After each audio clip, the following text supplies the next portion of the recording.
I'm Lisa Dumas, therapeutic yoga educator. And I'm Aimee Pruitt, a registered nurse, a yoga teacher, and I own a yoga studio. And this is the Radiant Warrior podcast, where we offer skills, inspirations, stories, and guests to help us live a life of purpose, contentment, and self-worth. Our intention is to share how our practices support us in our contemporary lives and help us to reclaim our courageous hearts.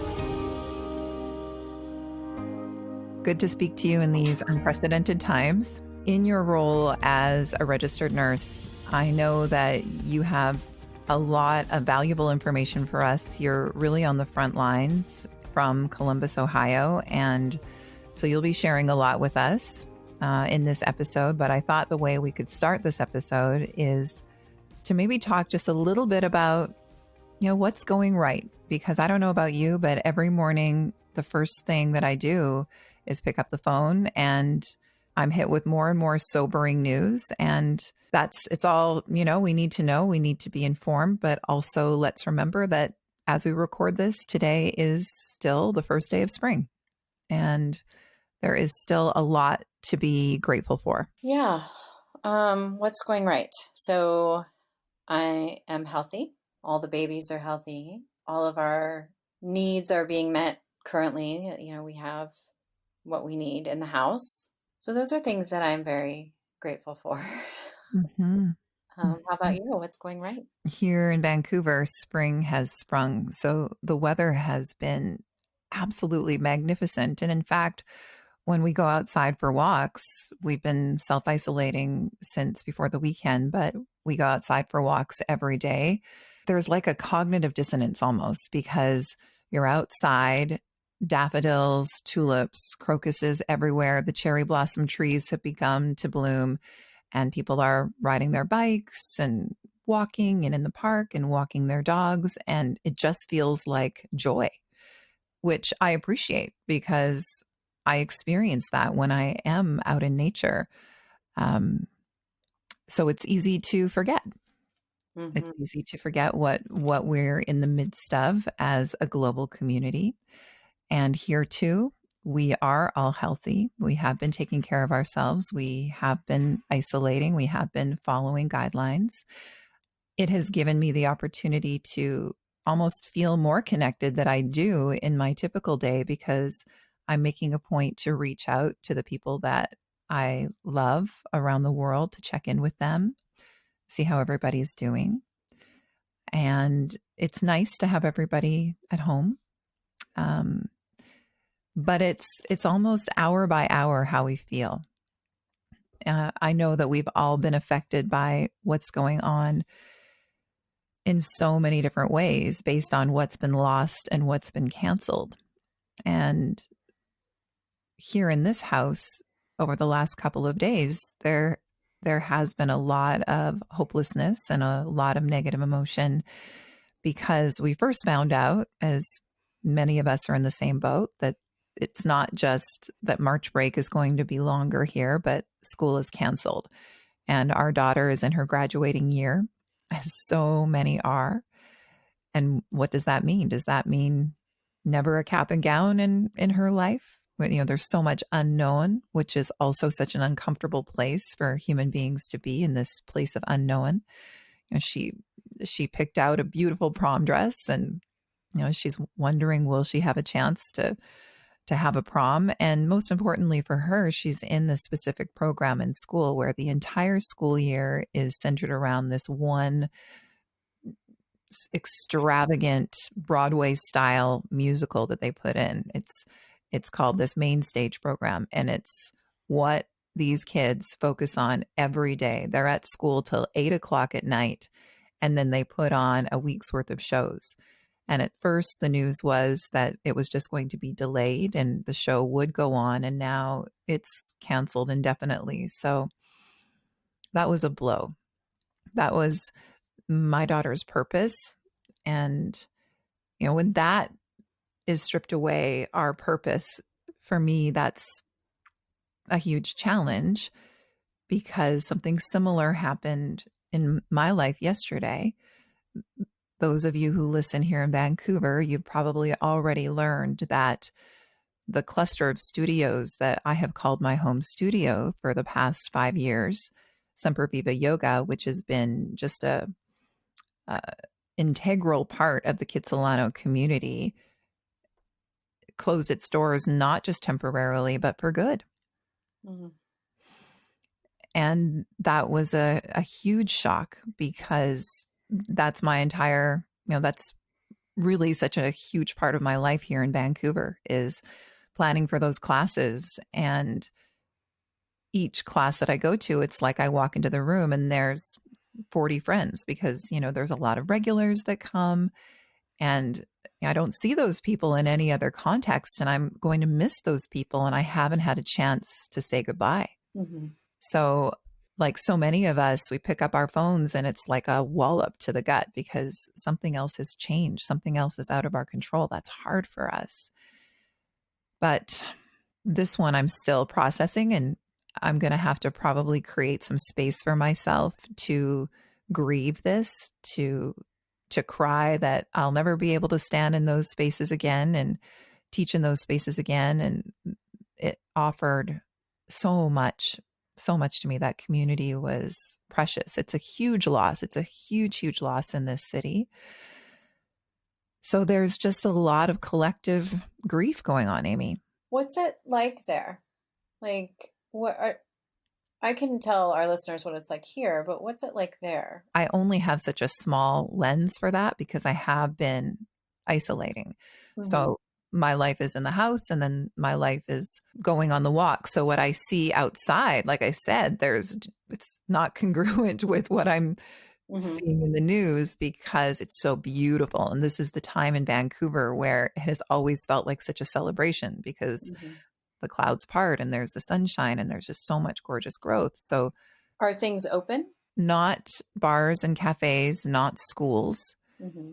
Um, but of course, grocery stores are still open. And for the first time yesterday, I was the one that ventured into a grocery store and I was able to get everything that I wanted and needed. The people that I'm speaking to, my friends here, they're also all working from home Mm-hmm. and their kids are at home.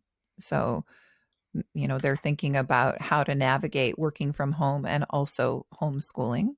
Mm-hmm. So in Columbus, all the schools are closed. We believe they'll be closed for the rest of the year. They're not really sure, but they're saying be prepared for that. The bars and restaurants are all closed. The restaurants you can still get takeout, Hmm. but there's no dine-in. The hair salons, the barbers, the tattoo parlors are all closed. All the fitness centers, bowling alleys, movie theaters, pools, those are all closed. Hmm. Yes, here too. All rec Mm-hmm. centers, public spaces. Yes. Mm-hmm. Grocery stores are open, banks are open, pharmacies are open.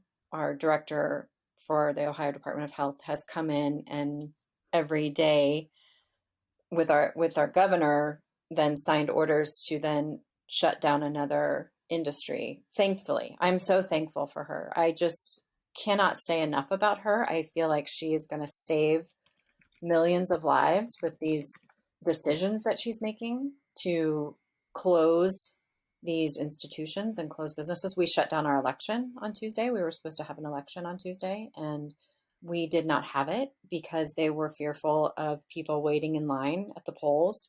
Hmm.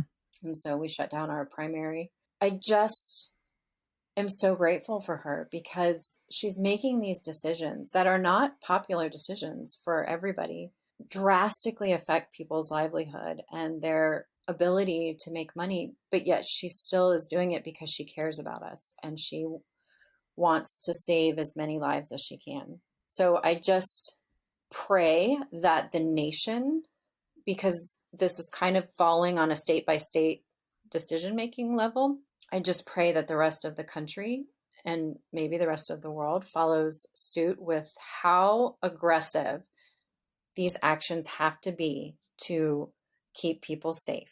That this is a pandemic. This is like nothing we have ever seen.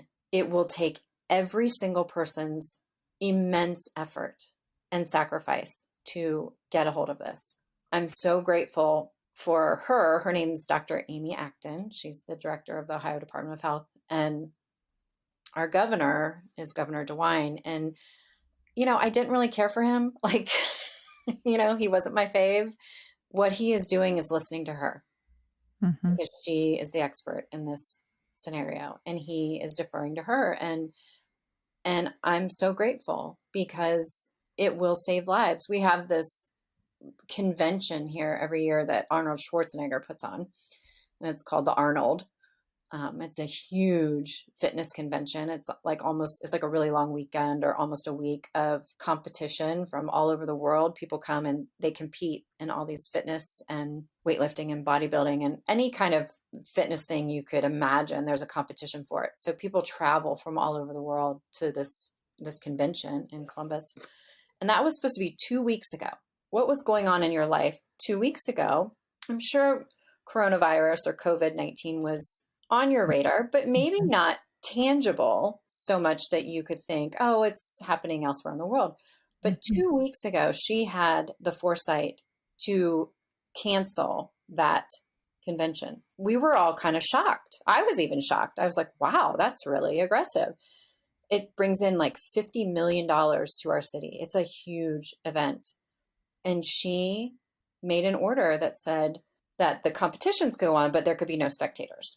And we were all kind of stunned. And now I just thank God that she had the vision to stop this gathering of tens of thousands of people every single day. These are the actions that the world has to take if it is not in your city.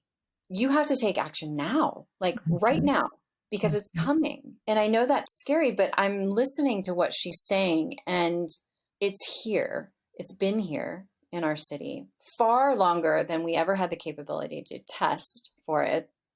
If you look at the map of the world on any of these data collection systems. John Hopkins has an amazing one that they update constantly, and it shows you the data every day of the spread.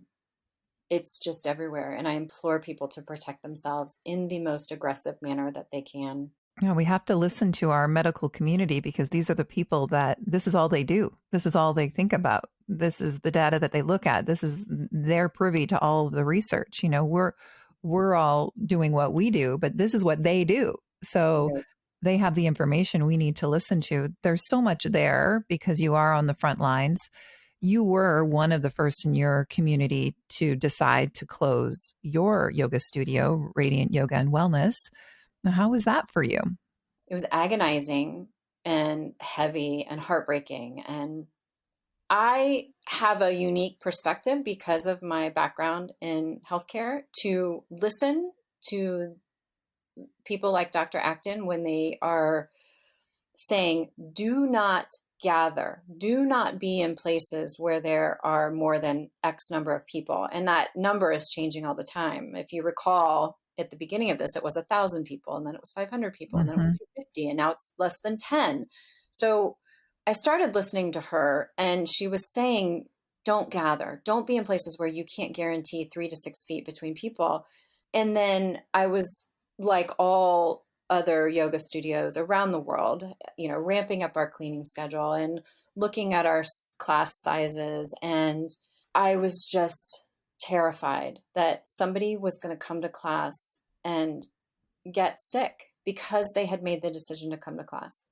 And that by being open for class, I was encouraging their presence. I'm a small business owner. I've been open less than a year. This is, I have poured my blood, Mhm. sweat, and tears into this place. And it is like one of my babies. I love this community from the depths of my heart. And that was the guiding principle that made me close because I love this community so much. And I could not bear the thought that an error on my part of whether I didn't clean enough or whether I missed, how many people were in a room or somebody put their mat too close to somebody else. It just terrified me. And then when I made the decision to close, we were one of the first studios in the city to close far before we were far before the city was ordered to close. And once I made the decision and I sent out the communications, I could breathe.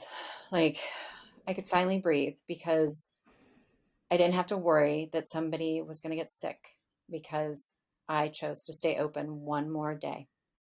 Everything is changing so fast. Like I'm stunned each day how fast things are changing. That brings up a lot. It, you talk about community, and I almost feel a greater sense of community because we are sharing with one another, which we have to, these emotions that we're grappling with because we're grieving.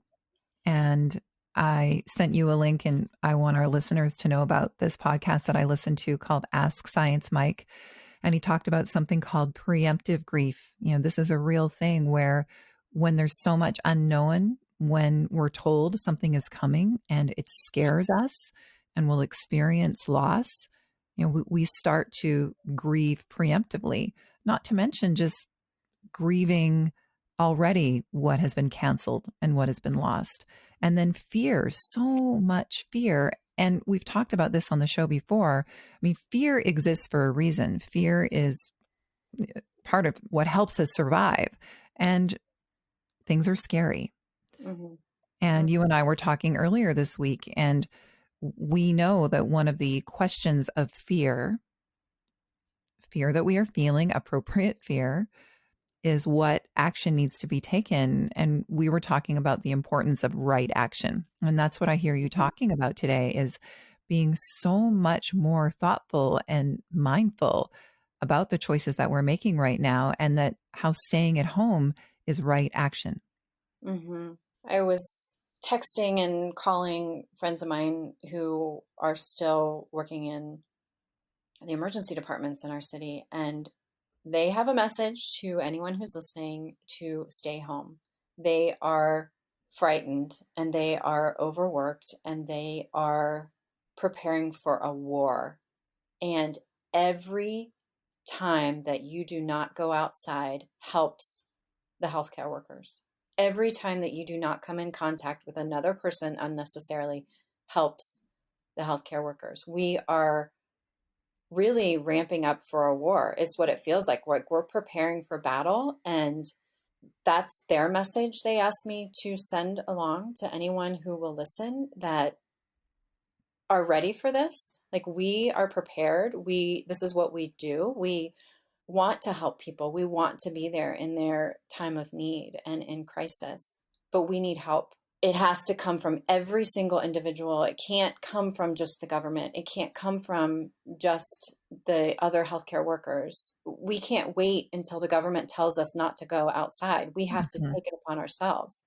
And the information that we're getting is very sobering and very frightening about how far behind we are in this process because of how quickly it's moving. Nobody could have prepared for this to the extent that it's going to take to get this under control. It's not the regular flu. It's not a bad flu. It's something entirely new and different that we have no vaccine for. We have no medicine for. The only thing that we can do is provide supportive measures to people's symptoms. There's no treatment for the actual virus right now. There is this myth that it only affects people of a certain age or if they're immune suppressed, and that's not true. That it affects everyone across all ages, across all health spectrums. And in our state, in the state of Ohio, our age range of patients that have tested positive begins at age 2. We have a 2-year-old that's tested positive, all the way up to age 88. And I was furious this weekend. Just, I've never felt so angry to my core when I was seeing pictures of people out celebrating at the bars for St. Patrick's Day Mhm. and the beaches around the world that were full of people on spring break. I felt like I was kind of coming unhinged how furious I was. I was furious. And then I was also grappling with this deep grief and Mhm. sorrow for our Mhm. world. I Mhm. couldn't stop crying. I started crying on Sunday and I didn't stop. I mean, I still have moments every day where I cry, but I couldn't stop crying really till like Tuesday. I've never felt such a deep terror and deep sense of fear and deep sadness because of what's coming, and anger, so angry. Like I have a very Irish background, and we hold grudges for generations. And so I am compiling a list of all the people that I am super furious with, who I will remain furious with until Penny has grandchildren, because I'm just, I, and I'm trying to also come from a place of compassion and grace, that not everyone rises to the occasion at the same time. And I And would interject just quickly that everybody has different coping mechanisms. Now, unfortunately, the coping mechanism of denial and pretending that nothing is going to happen, that is indeed a coping mechanism, because for some people it feels too scary to go to a scary place. But I also want to highlight what you're illustrating here is you're really modeling to us about feeling your feelings. And I would encourage tears at this time. I mhm, would encourage allowing ourselves to cry and to grieve what has been lost, what has been perceived to be lost in this moment, and to allow ourselves the space to feel and to have compassion. You're right, because everybody reacts differently. And then what I love about you offering how angry you are is that anger, especially when channeled properly or appropriately, can be a real force for action. And so I feel so grateful for you and your anger, because you are in the medical community. You are about to be on the front lines there. Your anger is firing your purpose in life as a mhm, registered nurse for 25 years. And it is causing you to take action. And one of the actions that you're taking is, we were very intentional about what you wanted to share and what you wanted to say on this platform. That's one of the right actions that you are taking because of fear. mhm. And this anger that you hold, it's less in a place of judgment, but it's just so wanting everyone to help protect one another. When we know that fear asks us what action needs to be taken, that fear has propelled me into action and really fostered this greater sense of purpose for me on what I need to be doing right now, which also helped to really soothe my soul in closing the studio. This greater sense of purpose was like, that I have faith that that will work out the way it's supposed to be. I, on this platform that we have, want to tell people to feel it, whatever you're feeling. Feel fearful, and then use that fear to take action. Feel angry or furious, that it's okay, but use that anger constructively in a way that propels you into action. Just keep yourself safe and give yourself so much grace and compassion during these times, and give each other grace. Yeah, that's what I wanted to offer.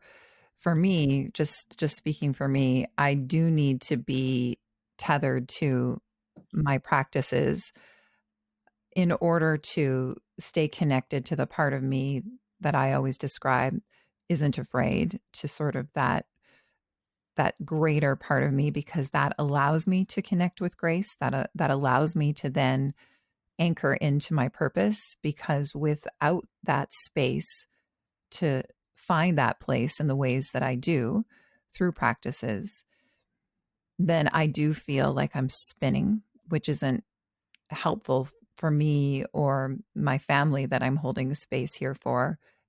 That's when I do start cycling into a fear spiral that isn't helpful, because it's a lot of what ifs. Mhm. And that isn't going to be helpful. That's not going to be helpful for my system. That's not going to be helpful for my daughter. So I think it's a fine line between turning away from it, but then moving into your center. And if I don't do that, then I am and have always been just a victim of my mind. And especially with how dependent we are on social media right now, which I think that we can all agree. Well, no, I should just speak for myself. I'm looking at my phone more than I ever have.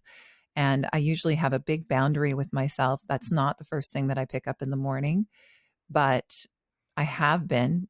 There's a sense of wanting to check in, what do I need to know today? Hmm. But then there are personal consequences to that just for self care. And sometimes after checking in with my phone, I'll notice in about an hour that I'm exhausted. Yeah. So I'm doing this work with my mind. I'm talking myself out of intense fear, but that's clearly not enough. I need some more practices. I need to work with my breath. I need to work with my movement because my body is just exhausted. And then I feel that situational depression set in, which I don't think that we can be surprised by or judge ourselves for any reaction or any feeling that we have right now. There's been days where it's been hard to get off of the couch. And then there's been days when I am inspired by nature and then I feel called to my purpose. I wish that I could help in the way that you are able to help because of your role as a nurse. And the only thing that I can do is hold space in the way that I used to live at Semper Viva. That's what I've let my community know is that, I'll still be there and I'll offer online at the very same time that people used to gather for practice because like you, I do feel an intense sense of community and love. We have all of these community Facebook groups here in Vancouver, and their purpose is to offer, some people are offering different delivery services or help if they can, and some people are requesting needs, and some people are requesting information. So it's this beautiful place. And unfortunately, we do see a lot of our worst nature come out when we're spending so much time on social media. So some of these pages have been full of blame and judgment because that is also a coping mechanism. We're seeing that on the world stage. One of our coping mechanisms is blaming it on others. So you Hmm. see a lot of this irrational anger and fear and judgment, and that is crossing the boundaries of others. On one of these groups, there was a lot of anger towards a local business because of cleanliness, but then it proved to be incorrect. And so just a lot of damage was done. But what I was happy to see is that the original poster came back and apologized, thought about it and realized that that first post came from a place of just fear and not being connected to that center. So I guess that's what I'm saying is I want to stay connected so I know what I'm feeling and I know what I'm thinking rather than panic. Rather than this unhelpful panic that is causing some of us to take actions that is depriving and harming people. I thought about you a lot this week as I was furious and trying not to channel my fury inappropriately. And you say often, what would love do? And Mhm. what would love say? I kept returning to that again and again and again and again. And having that guide my actions or my words, recognizing that we're all afraid and we all don't know what to do. And instead of blaming each other, what would love say and what would love do? And having that be my guiding North Star this week was so helpful.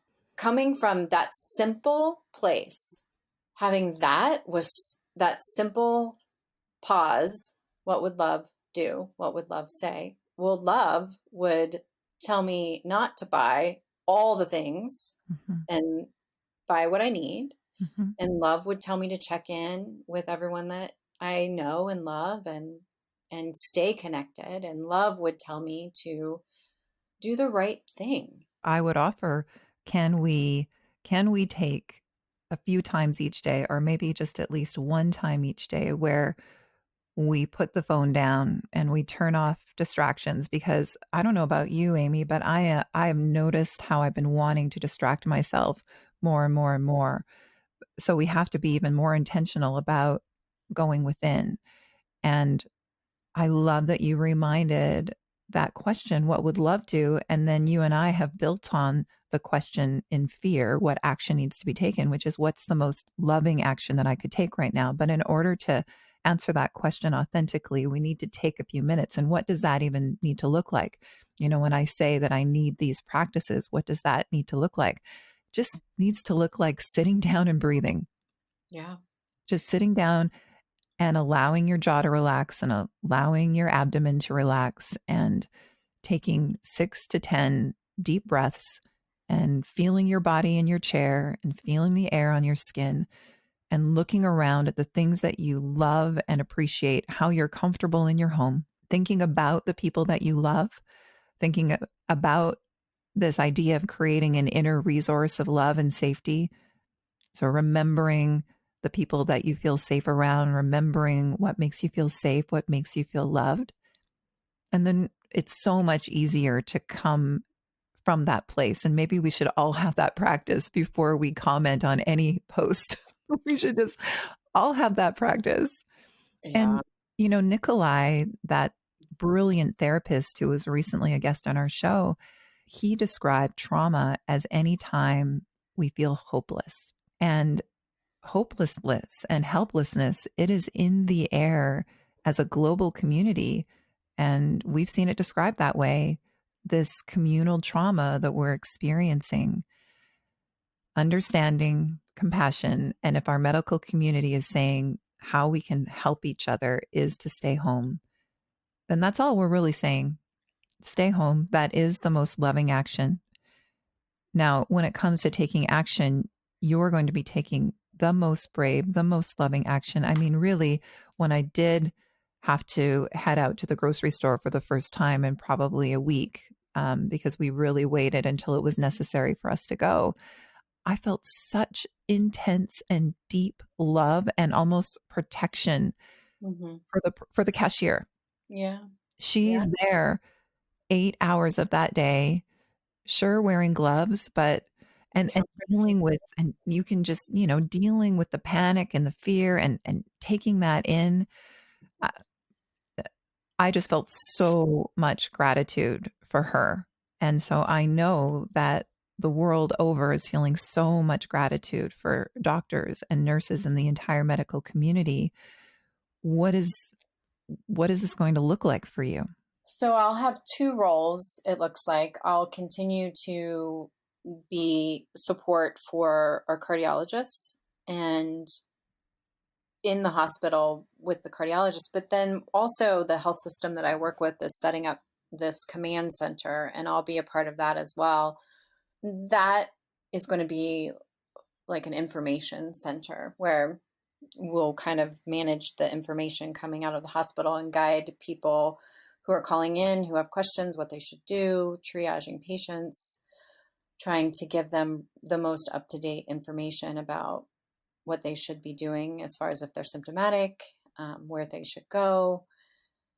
So that looks like the role that I'll be playing. And that can change, on a dime. We just don't know yet because our hospitals around the state we're basically shutting down everything that's not essential to Mhm, mobilize all of our people and all of our supplies for treating patients who not only have the virus, but patients who then have car accidents or, mhm, there will still be babies that need to be born and mhm, there will still be people who have heart attacks, but really trying to minimize everyone else who needs to be there right now so that we can use all of our resources to treat the sick and treat the people that absolutely need treated right now. There is a supply shortage, so we are of personal protective equipment like the masks that you see and the mhm, gowns, and mhm. there is a shortage of that as well as ICU beds and ventilators. And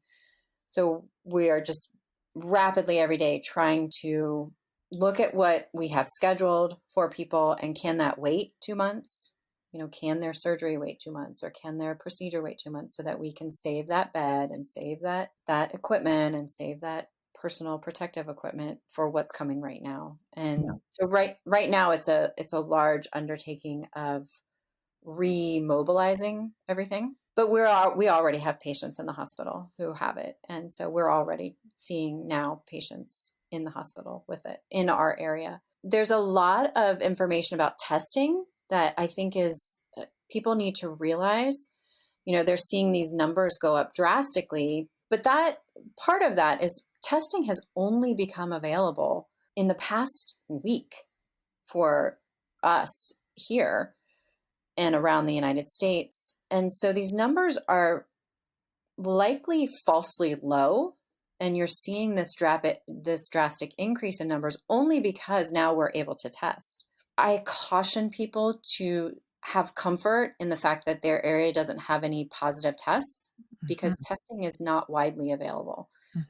So I've heard a lot of people say that like, oh, but we don't have anybody in our area yet. And it's like, I still caution you to use all those precautions right now. I mean, that's kind of what we're dealing with. We have, from a day-to-day standpoint, like today, or starting at the beginning of this week, really, we had security at our doors in the hospital to keep visitors out and keep children out. People are still showing up at the hospital to come visit with like all their kids, and it's like, go home. It's a very surreal time. We were in healthcare. We had shifted to like a patient experience. We wanted everyone to have like this spa-like experience, like, have the comfiest gowns and like have their rooms look like hotel rooms. And now it feels very much not like that. Yeah. It feels very much like go home, like turn around, get back in your car, go back home if you don't need to be here. And that's what I wanted to make sure to say. You were very intentional about not wanting to say here that for everyone, everything will be okay. But I think it's true that we can say that we will come to the other side of this. And we don't know what that world will look like. However, I can speak truthfully when I say I will never again take for granted being out with people. Right. And I will savor that first group gathering and that first hug that I can give. Can you one imagine one like of my friends. the parties that we will have? Like, I just envision that like, wow, when this passes, the gatherings and the love that we'll be able to show each other because we couldn't be around each other for a little while. Just even the thought, like holding some of my colleagues, the other teachers in this city that lost their studio and lost their livelihood, just thinking about hugging them right now. Yeah. It's an emotional experience because I can't.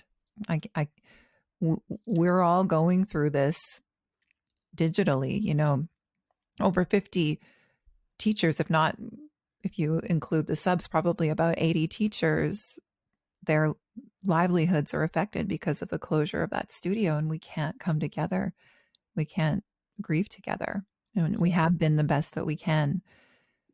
But I think that on the other side of this, there are so many things that I'm sure I was taking for granted that I never will again. And the first time that I'm able to share the gifts of yoga again with a group and with you again, it's like, I'll just be living from such a place of gratitude even more. And I think it is helpful for us to look ahead to those times because I can feel it in my body. It gives me strength. Yeah. When I succumb to realities, it weakens me. Like and we are like that as human beings. We need purpose and we need hope in order to have strength. Yeah. And to rely on each other for that. My husband, I was really, like I said, Sunday and Monday were not good days for me. You were like, I don't think we can talk yet. No, every other word out of my mouth was, and I was sobbing. I just could not stop crying through every conversation. I just cried and cried and cried and then screamed, and I was coming home from the hospital and he said, "How are you doing?" I said, "I am not well.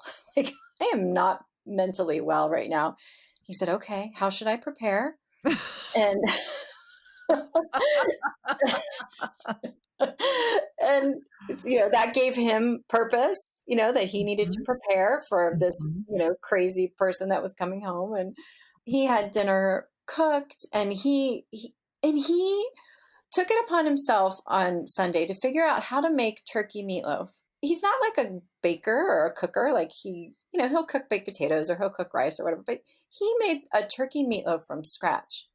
And I was mhm, like, who are you? And, he said, I think I'm going to use this time to learn how to cook. And I said, mhm, okay. mhm, And so I was on this wave of just rawness. I was so raw. And he took care of me. He mhm, took care of my needs. He fed me. He, told me I needed to go to bed. I mhm, needed to take a shower. And then, a few days into this, he was raw and mhm, I was in a more centered place. And so I feel mhm, like if you have people around you to talk about this and ride the wave and be there for each other, because we're not going to all be in the same place at the same time. mhm, And that was really helpful for me to have him just say, I got it. I got this for a second. And then a few days later, he was feeling overwhelmed, and then I could take control and I could handle some stuff. And so I encourage people to use each other in that way of support, to talk. And I was talking to you and I was furious, like when you and I were able to talk on the phone about, I mean, you can attest, I was pretty angry. And how, just venting and talking about how I was so upset about this virus and what it was doing to the world, and to be there for each other in that way, mhm. even if you can't be in the same room, but to just be there for each other. It's actually not social distancing, it's physical distancing. I Right. I I like that better. I feel socially very connected and will continue to intend to connect with all of the people that I love every day and check in with one another and do what I can to stay whole for my family and give myself time to grieve. But we're all processing now. Yeah. Patience and compassion is called for because we will be processing for a long time. Forever. Well, thank you, Aimee, and thank you for your service and what's to come. We will be recording every week as we can and offering what we can, even if we're simply going to be offering a practice, even if Mhm. we'll simply sit here together and breathe, as our offering is a time of creating space And connection. and staying connected. Mhm. Mhm. I love you. I love you. Thank you for listening to the Radiant Warrior podcast. If you found it valuable, please leave us a positive review to help others find it. And please check out the Radiant Warrior podcast on Instagram and Facebook to leave us your questions and find out where you can come and practice with us next.